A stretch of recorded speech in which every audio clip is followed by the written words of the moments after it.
What if the most terrifying creature in the alien universe isn't the xenomorph anymore? For almost 50 years, H.R. Geiger's perfect organism has been the undisputed king of cosmic horror. We know its life cycle. We know its tells. We know that silhouette in the dark.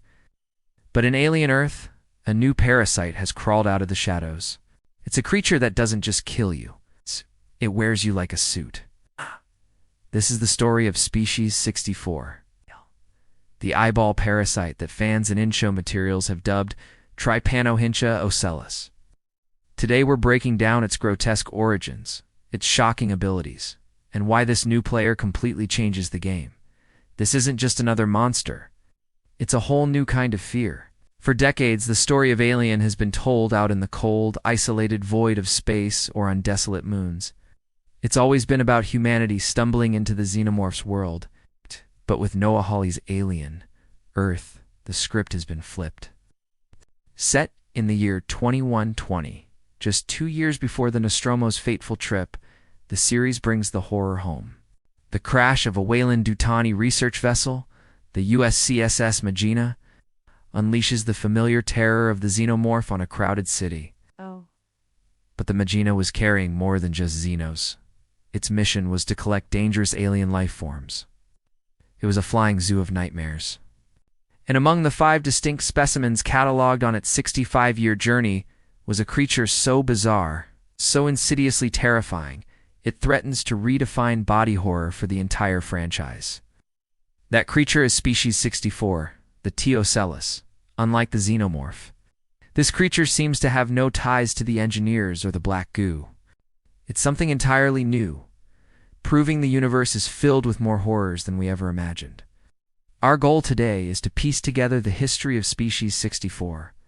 We'll trace its first appearance, break down its biology, analyze its place in the lore, and speculate on what it means for the future. The Xenomorph may be the perfect organism, but T. Ocellus might just be the perfect parasite. And that difference could change everything. Part 1. The Chronological Origin Story. A Nightmare Uncaged. Our first real introduction to Trypanohyncha Ocellus is a masterclass in slow-burn dread. After the Maginer crashes into the city of New Siam, a team led by the synthetic Kirsch and the newly minted hybrid Wendy heads into the wreckage. The scene is familiar carnage, twisted metal, eerie silence, and the aftermath of a xenomorph rampage. But the show plants the seeds of a different kind of terror. The first time we see it, it's not as a monster, but as a point of view. For a brief, bizarre moment, we are looking out from the mangled corpse of the ship's cat, Rascal. We are placed inside the dead animal, seeing the world through its eyes. It's disorienting, and it's brilliant, because it establishes the creature's core concept. Before we even know what we are looking at, the violation of sight. Later, the threat becomes horrifyingly clear. As the team explores the ship, they find the cat's body. Suddenly, a glistening, twitching orb, trailing thin, fleshy tentacles, rides out of the cat's empty eye socket. It looks like a grotesque fusion of an octopus and a disembodied eyeball, about the size of a fist. In a flash, it launches itself at one of the team members' nibs. The attack fails, but the psychological damage is done.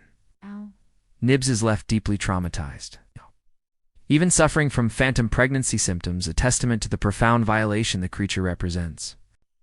This first encounter establishes T. Ocellus as a fast, aggressive, and utterly alien threat. It's not a hulking brute. It's a small, slippery parasite that moves with terrifying speed. But the show wants us to understand the true, chilling potential of this parasite. This is where Prodigy Corporation's CEO Boy Cavalier and his synthetic enforcer Kirsch come in. Fascinated by the recovered specimen, they decide to run an experiment. In a sterile white room, they introduce the captive T. Ocellus to a sheep. What follows is one of the most disturbing sequences in the franchise. The creature, which Kirsch's data screens refer to as T. Ocellus attacks, with its surprisingly powerful tentacles, it physically rips the sheep's eyeball from its socket.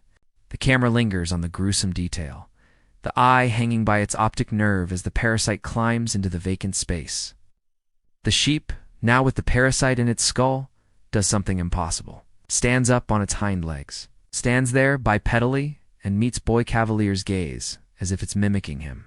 In that moment, we get it. This isn't just a zombie maker. It's an intelligent being hijacking a biological vessel and immediately trying to push its limits. As Kirsch explains, the creature shows remarkable near-human problem-solving skills. It may even be self-aware. The implications are staggering. This thing doesn't just reanimate a body. It learns from it, it adapts, and it thinks. The dread crystallizes with one simple thought. What could a creature this smart do if it got its tentacles on a human? The story even jumps back in time. Episode 5, In Space. No One Can Hear You, shows us the final hours aboard the Magina. We see the ship's science officer, Chibuzo, studying the specimens. Ocellus is in a glass tube next to her, and it appears to be watching her, even banging against the glass. It seems to be trying to warn her about other creatures, the blood ticks escaping their own containment. Or maybe it's just creating a distraction for them. Either way, it points to a creature that is not just a mindless predator, but a strategic, calculating being. The origin of Ocellus isn't just about a monster breaking loose. It's about a cunning intelligence making its first moves on a board. It seems to understand far better than its captors. Part 2. The Biological Breakdown. Anatomy of a Nightmare, to really get the threat of Trypanohyncha Ocellus. We need to look at the horrifying specifics of its biology. This is a masterpiece of grotesque design. First, let's talk about its strange and deceptive body. Ocellus looks like a disembodied, deep, oversized eyeball, a glistening orb with multiple shifting irises and pupils. The design is immediately unsettling because it mimics a part of our own anatomy and corrupts it. From this central body, 7 or 8 stringy retractable tentacles sprout, moving like an octopus. This design taps into 2 distinct primal fears: the fear of being watched and the fear of invasive, writhing creatures. The creature's many irises can move around its surface, but when it invades a host, they can fuse to mimic a single, lifelike pupil, helping it hide in the host's eye socket. The mimicry isn't perfect, though. A close observer might notice a subtle, unnatural twitch, a telltale sign that too many eyes are trying to hide behind one facade. Its entire body is built for one purpose: to get close, to blend in, and to invade. Next is the parasitic takeover, which is arguably the most terrifying body horror the Alien franchise has ever shown. The process is brutal and intimate. The creature uses its tentacles, which are strong enough to act like biological crowbars, to pry open a host's eye socket and dislodge the natural eye. Once the eye is gone, the parasite shoves itself into the empty socket, anchoring its body deep within the skull. From there, the true violation begins. The parasite's tentacles thread into the host's ocular pathways, directly interfacing with the optic nerve and the brain. It's like plugging a hard drive directly into a CPU. It hijacks the host's entire nervous system, gaining complete control over their body. The host becomes a marionette. But here's the detail that makes this so much worse than simple zombification. The host may remain conscious. Evidence in the show suggests the victim is left as a powerless passenger in their own body, able to see and feel everything, but unable to control their own actions. Imagine the terror of watching through your own eyes as a foreign intelligence wears your body like a suit. While you're trapped inside, screaming without a mouth, it's a fate worse than death. What truly separates Ocellus from the primal xenomorph, though, is its intelligence. This is not a mindless animal. Data logs from the Magina explicitly state that Ocellus has remarkable problem-solving skills at a near-human measure. This isn't just hunter's cunning. This is genuine analytical intelligence. We see this again and again. Its escape aboard the Magina was a calculated act. The most chilling example, however, was its possession of the sheep. It didn't just stumble around. It purposefully stood on 2 legs, attempting to copy its captors. This suggests a capacity for observation, mimicry, and even aspiration. A creature this smart taking over the advanced hardware of a human brain is a terrifying prospect. It wouldn't be a rampaging monster. It would be a strategic opponent wearing a familiar face. Finally, the creature has a terrifyingly versatile host range. We've seen it take over a cat, a sheep, and a human. This shows its parasitic mechanism isn't picky. It can interface with the neural pathways of a wide variety of organisms, from simple animals to complex primates. This adaptability is key. It can use whatever life is available as a vessel or a stepping stone to a better host. Aboard the Magina, it took control of the chief engineer Shmuel, using his body to navigate the ship and even fight. Any living thing with eyes is a potential target, a potential puppet waiting for its strings to be pulled. Part 3. The Lore Significance. Rewriting the rules of the universe. The introduction of T. Ocellus is more than just a new monster.